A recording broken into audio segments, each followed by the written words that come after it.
बोलो जयकारा। बोलो मेरे श्री गुरु महाराज की जय। बोलो श्री सतगुरुदेव भगवान की जय। बोलो श्री परमहंस दयाल जी महाराज की जय। श्री स्वरूप दर्शन कोटली मोहब्बत सदिक में दर्शन। चक साइका में दर्शन। इस प्रकार कई और स्थानों से भगत जन भकड़ेवाली में आकर श्री चरणों में यहाँ पधारने के लिए प्रार्थना करते हैं। दाता दीनदयाल जी ने कोट्टी वाले भक्तों की प्रेम प्रार्थना मंजूर कर ली। उन प्रेमियों की प्रसन्नता का पारावार ना रहा। उन्हीं दिनों श्री महाराज जी के परम प्रिय सेवक भक्त हीरालाल जी, जो कुछ समय बाद संन्यास भेष लेकर स्वामी दयाल शब्दानंद जी के शुभ नाम से गुरु दरबार में प्रसिद्ध हुए, भकड़ेवाली आए हुए थे। अपने गांव चक साइका से चलने से पहले उन्होंने अपने मन में निश्चय कर लिया कि श्री गुरुदेव जी का यहाँ जरूर लेकर आऊँगा। उन्होंने लगभग 2000 रुपये इकट्ठे करके अपने छोटे भाई श्री ठाकुरदास जी को दे दिए। भकड़ेवाली जाते समय उन्होंने अपने भाई से कहा कि वह ये रुपये किसी दूसरे काम में खर्च ना करना। इतने शब्द कहकर भक्त हीरालाल जी श्री दर्शनों के लिए भकड़ेवाली आश्रम पहुंचे। सतगुरुदेव जी के पवित्र दर्शन करके इनका मन अति प्रसन्न हुआ। इन्होंने श्री महाराज जी के चरण कमलों में विनती की, महाप्रभु कृपा करके हमारी झोपड़ी में पधार कर उसे पवित्र कीजिए। इनकी विनती सुनकर श्री महाराज जी ने इस ओर खास ध्यान ना दिया। अब इन्होंने रोज विनती करनी शुरू कर दी। ये 15-20 दिन वहां रहे और श्री चरणों में यही अर्ज करते रहे। भक्त हीरालाल जी के साथ उनका 4-5 साल का एक भांजा गुलाबचंद भी श्री महाराज जी के दर्शन करने के लिए आया हुआ था। गुलाबचंद ने श्री महाराज जी से विनती की, महाप्रभु मुझे भी भेज दीजिए। इस पर सतगुरुदेव जी फरमाने लगे, तुम शादी कर लो। लड़के ने कहा, मैं भेज ही लूंगा। श्री महाराज जी मुस्कुराकर बोले, अच्छा भाई, एक नहीं 2 विवाह कर लो। यह लड़का ना माना। इस प्रकार श्री गुरु महाराज जी ने उससे 3-4 विवाह करने की बात कही, तो भी यह लड़का भेष के लिए प्रार्थना करता रहा। तब श्री महाराज जी ने अपने सफेद चोले की ओर संकेत करके कहा, तुम्हें ये चोला दे देते हैं। परंतु लड़के ने फिर भी भगवे भेष के लिए ही प्रार्थना की। साथ ही उस लड़के ने विनती की, श्री महाराज जी, मैं तो आपको कई जन्मों से जानता हूँ। आप भगवान हैं और हम दास आपकी सेवा के लिए आए हैं। इस प्रकार काफी देर तक ये प्रेम प्रसंग चलता रहा। एक दिन श्री महाराज जी जंगल में एक पेड़ के नीचे विराजमान थे। आपने भक्त हीरालाल जी को आज्ञा दी कि अब घर जाओ। इनके साथ जो दूसरे कई सत्संगी वहां आए हुए थे, वह सब निराश हो गए कि श्री महाराज जी हमारे घर नहीं पधारेंगे। परंतु भक्त हीरालाल जी के मन में यह अटूट विश्वास था कि सतगुरुदेव जी अपने भक्तों को कभी निराश नहीं करते। चलते समय भक्त हीरालाल जी ने श्री महाराज जी के चरणों में दंडवत प्रणाम किया। गुरुदेव ने इन्हें आशीर्वाद देकर उठाने की आज्ञा दी। उन्होंने अपने गले में कपड़ा डालकर श्री कमलों में अपने सिर को रख दिया। दाता दीनदयाल जी बोले, भक्त जी क्या चाहते हो? इन्होंने विनती की, श्री महाराज जी हमारे घर पधारिए।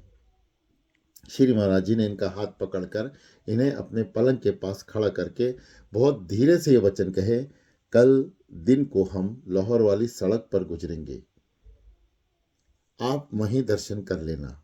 दाताजी के मुखारबिंद से जब इन्होंने ये शब्द सुने तो इनकी खुशी का कोई अंत न रहा। ये यहाँ से बहुत प्रसन्न पूर्वक दौड़ पड़े और अपने सत्संगियों से आकर बोले, श्री महाराज जी ने हमारी अर्ज मंजूर कर ली है। तब वे सब प्रेमी वहां से चल पड़े और शाम को चकझूमरा पहुंच गए। वहां से जड़ावाल होते हुए ये प्रेमी रात को अपने गांव पहुंचे। गांव आते ही भक्त हीरालाल जी ने अपने भाई ठाकुरदास जी को कहा, जड़ावाला जाकर जो सामान हम लिख कर देते हैं वो ले आओ। उसने कहा, रुपए दे दीजिए, सामान ले आऊंगा। उन्होंने पूछा, 2,000 रुपये आपको दिए गए थे, वे कहाँ गए? उसने उत्तर दिया, वह रुपए तो मैंने खर्च कर दिए।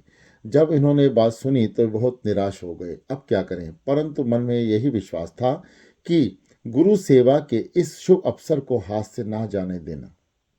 ऐसा विचार करके ये अपने घर से बाहर निकले। एक आदमी ने इन्हें 600 रुपये लेने थे। उन्होंने ये समझा हुआ था कि ये पैसे नहीं मिलेंगे, क्योंकि उस आदमी की माली हालत बहुत खराब थी। जब ये अपने घर से निकले तो उसी व्यक्ति का लड़का मास्टर शाह मोहम्मद, जो किसी स्कूल की टीचर था, उनको मिल गया। उसने 600 रुपये के नोट निकाल कर उन्हें दे दिए। उन्होंने बहुत हैरान होकर पूछा, मास्टर जी, रुपए कहाँ से लाए हो? उसने जवाब दिया, आज एक आदमी ने पैसे दिए हैं, सोचा कि आपके पैसे देने हैं सो दे दें। जब ये रुपए लेकर आप गांव के कुछ आगे बढ़े तो इसी प्रकार जिन्होंने कर्ज दिया हुआ था, वे रुपए लगभग 600 इनको और मिल गए। इस प्रकार करते करते इनके पास 1,500 रुपये हो गए। ये घर लौटकर इन्होंने अपने भाई से कहा, सामान लाओ। ये कहने लगा, पहले पैसे दो तब मैं जाता हूँ। उन्होंने पूछा, कितने रुपए चाहिए? उसने जवाब दिया, 100 रुपये दे दूँ और बाकी पैसे जड़ा वाले से अपने आड़तियों से ले लूँगा। तब उन्होंने 100 रुपये का नोट निकाल कर दे दिया और पूछा, कुछ और चाहिए? उसने कहा, 100 और दे दो। उन्होंने फिर 100 रुपये निकाल कर दिए। इस प्रकार एक एक करके 1,000 रुपये उसको दे दिए। फिर उन्होंने पूछा, और कुछ चाहिए?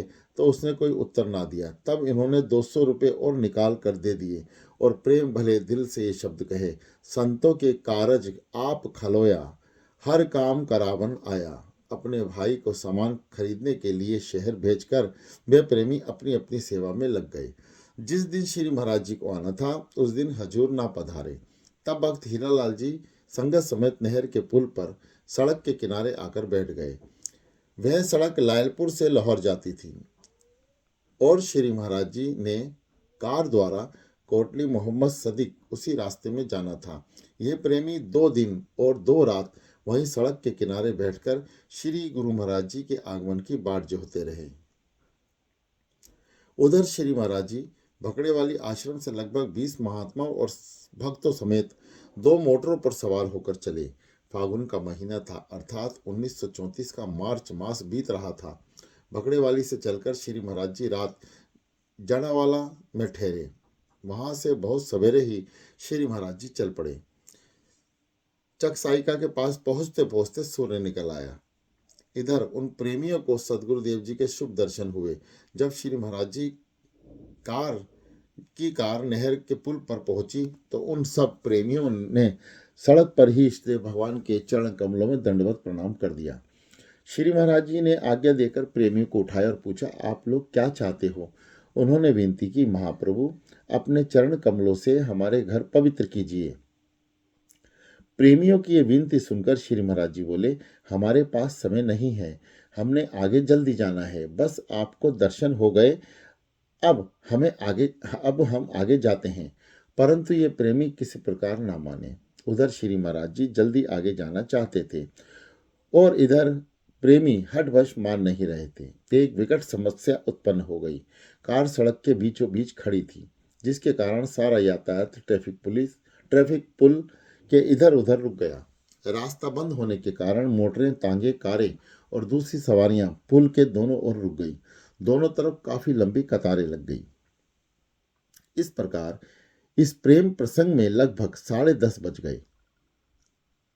3-4 घंटे तक सारा रास्ता बंद रहा।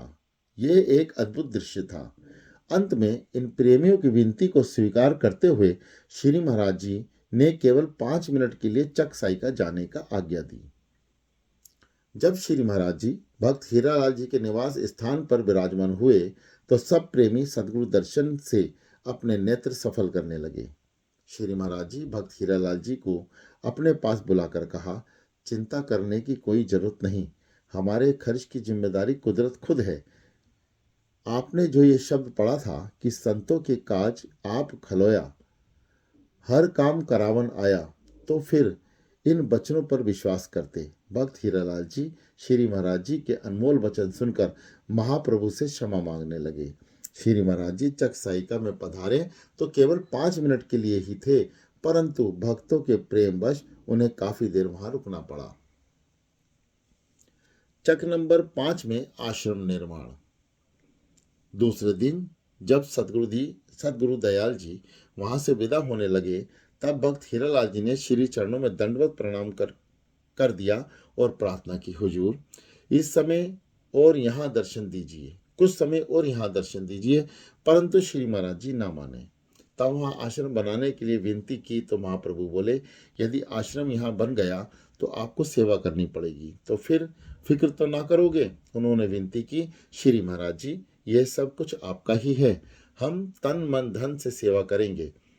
इस पर दाता दीनदयाल जी बोले, आपको पता होना चाहिए कि जहाँ सदगुरुदेव निवास करते हैं वहाँ गुरुद्वारा ही होता है, और जहाँ इष्ट देव भगवान के चरण कमल पड़ जाएं वे स्थान आश्रम बन जाता है।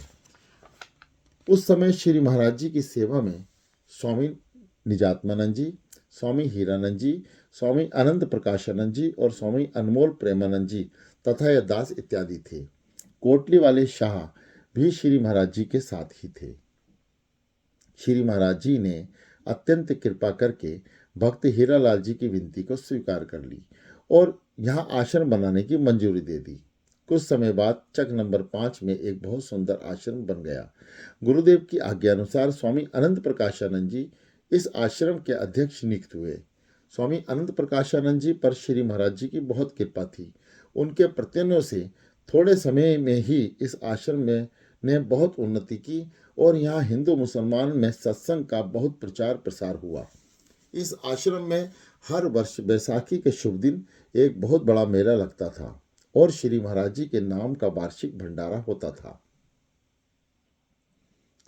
कोटली आगमन। चक साइका से विदा होकर महाप्रभु कोटली आश्रम में पधारे। वहां के प्रेमियों ने सदगुरु जी का बहुत आदर सत्कार किया। उन प्रेमियों ने श्री महाराज जी के स्वागत निमित्त 1 मील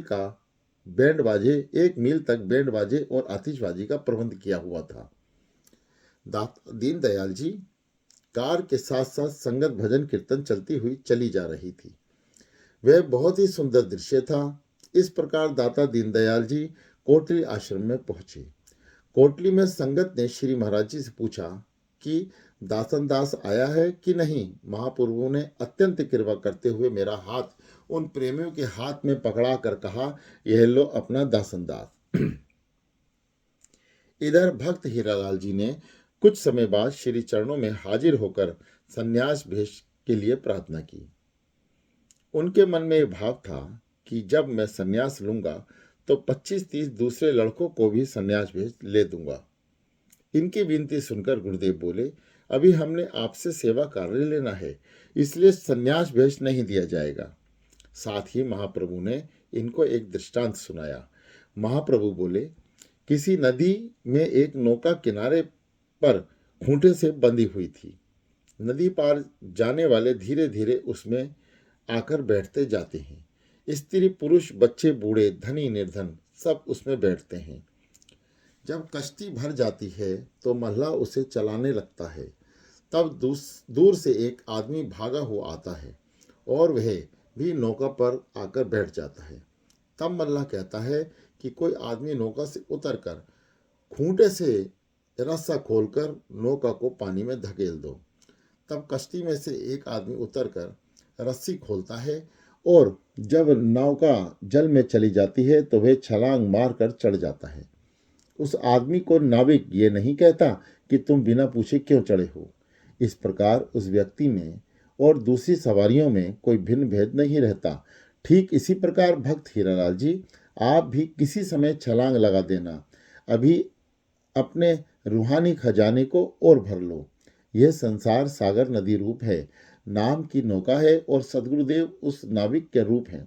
नौका को धकेलने वाले भक्तजन हैं। जैसे मल्लाह सब सवारियों को कश्ती द्वारा नदी से पार ले जाता है, ठीक इसी प्रकार श्री सद्गुरुदेव जी भी संसारिक जीवों का कल्याण करते हैं। थानेदार को सदुपदेश। श्री सद्गुरुदेव जी के कोटली आश्रम में पधारने के आसपास के क्षेत्रों से काफी संख्या में प्रेमीजन श्री महाराज जी के शुभ दर्शन करने के लिए आने लगे। 1000 से भी अधिक संगत रोज लंगर में भोजन करती थी। दाता दीनदयाल जी के दर्शन करके लोग एक दूसरे को कहने लगे कि यह कोई पूर्ण संत महापुरुष हैं या किसी रियासत के राजा हैं। जैसा जिसके अंदर भाव था वह प्रेमवश वैसा ही कहने लगा। एक दिन किला भोमा सिंह जी के पास एक कस्बा था। एक दिन किला शोभा सिंह जो पास ही एक कस्बा था, वहां का थानेदार 4 सिपाहियों के साथ श्री दर्शन के लिए आया। वे आम संगत में बैठकर श्री महाराज जी का सत्संग सुनने लगा। दाता दीनदयाल जी अपने सत्संग में ही थानेदार को संबोधित करके फरमाने लगे, आप थानेदार होके क्या करते हैं? थानेदार ने खड़े होकर बड़ी नम्रता पूर्वक उत्तर दिया, हजूर, हमारे काम से सभी लोग परिचित हैं। यह तो आपकी मौज है जो इस प्रकार भोले बनकर मेरा काम पूछते हैं। सरकार की तरफ से हमारा फर्ज चोर डाकुओं को और बदमाशों को पकड़कर दंड देने का है। उसका यह उत्तर सुनकर श्री महाराज जी बोले, भला बताइए कि जो चोरों का साथी हो और उनका आज्ञाकारी भी हो, अर्थात चोरों से मिला हुआ हो, उसे क्या दंड दिया जाता है? थानेदार ने जवाब दिया, उसे भी वैसा ही दंड दिया जाता है।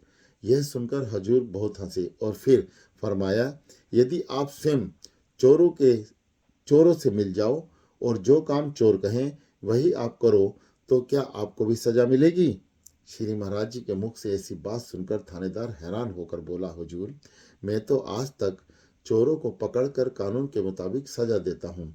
श्री महाराज जी कहने लगे, आप एक चोर तो क्या 5 चोरों के साथ मिले हुए हो और उनके आज्ञा अनुसार चलते हो। काम, क्रोध, लोभ, मोह और अहंकार, ये 5 चोर हैं। अच्छा बताइए, क्या ये चोर नहीं है? श्री महाराज जी के राज भरे वचनों को सुनकर थानेदार बहुत प्रभावित हुआ। फिर महाप्रभु हंसकर बोले, आप इस दुनिया में सरकार के नौकर बनकर काम करते हो और हम उस सरकार के नौकर हैं। जो जीव इन 5 चोरों से मिलकर काम करेगा वह मुजरिम है। इसलिए हम आपको चेतावनी देते हैं कि इन चोरों से बचो और सच्ची सरकार के कर्ता धर्ता ईश्वर के होकर रहो। गुरुवाणी का वाक्य है, काम क्रोध नगर बहु भरिया, मिल साधु खंडन खंडा है। थानेदार गुरु का सिख था।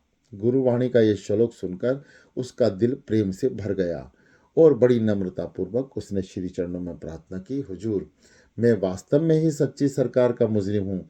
आप सच्ची सरकार हैं। कृपा करके आप ऐसी युक्ति बताइए जिससे इन चोरों की संगत का असर हम लोगों पर ना पड़ सके। श्री महाराज जी ने इस विषय पर काफी सत्संग किया। उसी दिन वहां थानेदार सत उपदेश लेकर श्री गुरु महाराज जी का शिष्य बन गया। महाप्रभु ने उसे नामदान देकर यह शिक्षा दी कि सदा सत्य धर्म की कमाई करो और इंसाफ करके अपने जीवन का लाभ उठाओ। यह जीवन क्षणभंगुर है। एक दिन सबको इस संसार से जाना पड़ेगा। आपके कहने पर भी आपको संसार से ज्यादा कोई ना रहने देगा। फिर जैसा महापुरुषों का कथन है, आए हैं सो जाएंगे, राजा रंक फकीर, एक सिंहासन चढ़ चले, एक बंधे जंजीर। भाव यह है कि अपने अंजाम पर नजर रखो और अपना परलोक सुधारो। अपने अंदर जो त्रुटि है उसे निकालो और परलोक जाने से ना डरो।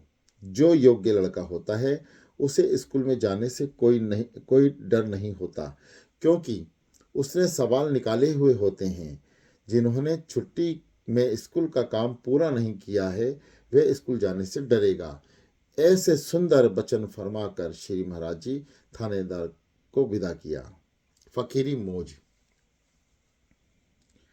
एक दिन शाम को श्री महाराज जी सैर पर गए।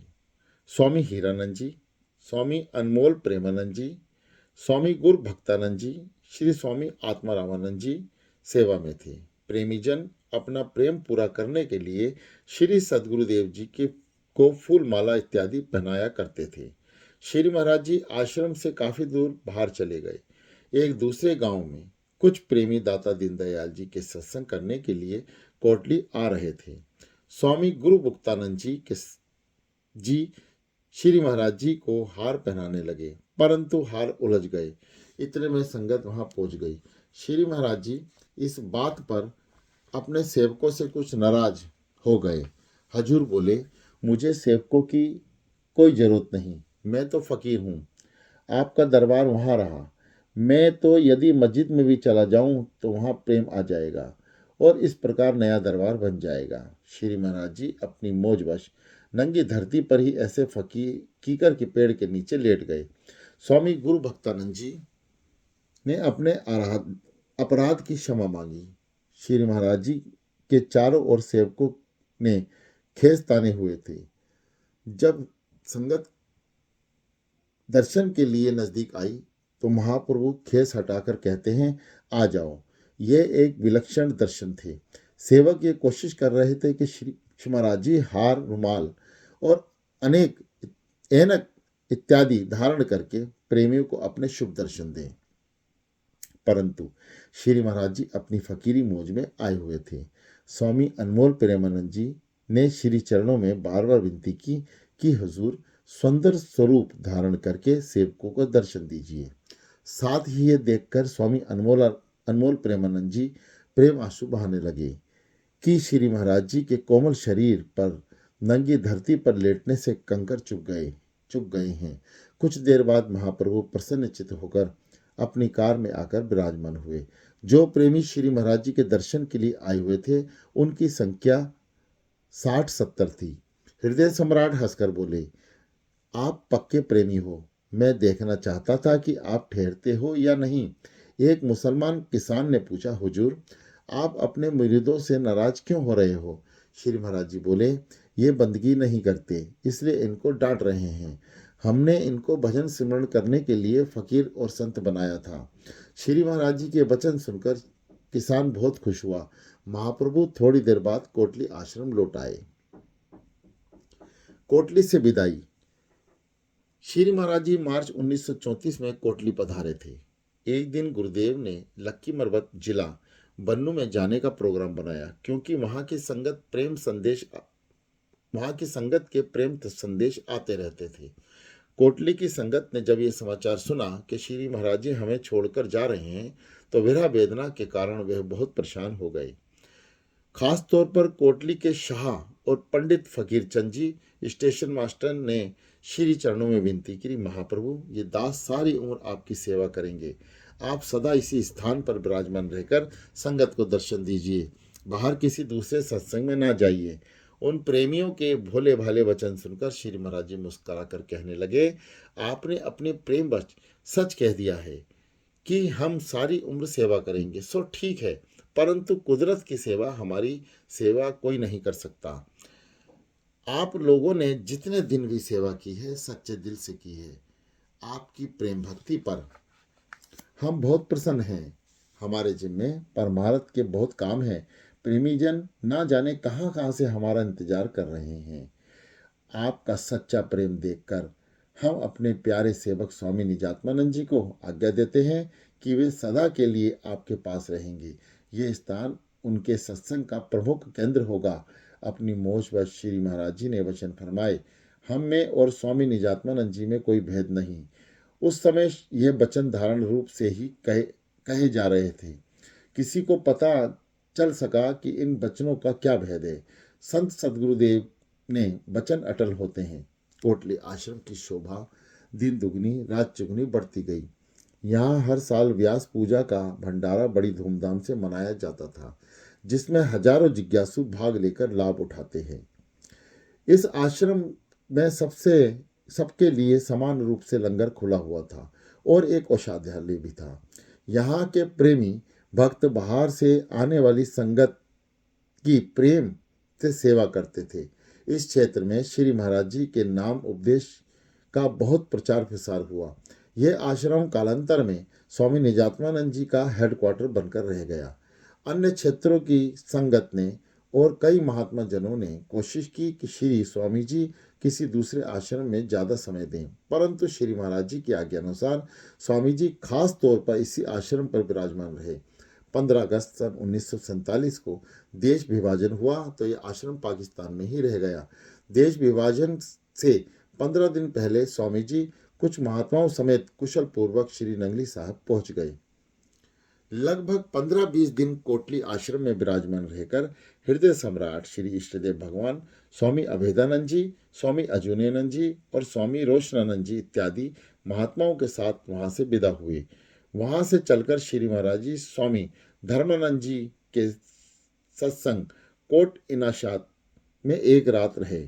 कोट इनायत शाह से श्री महाराज जी लाहौर के नजदीक शाहदरा पधारे। बोलो जयकारा, बोलो मेरे श्री गुरु महाराज की जय।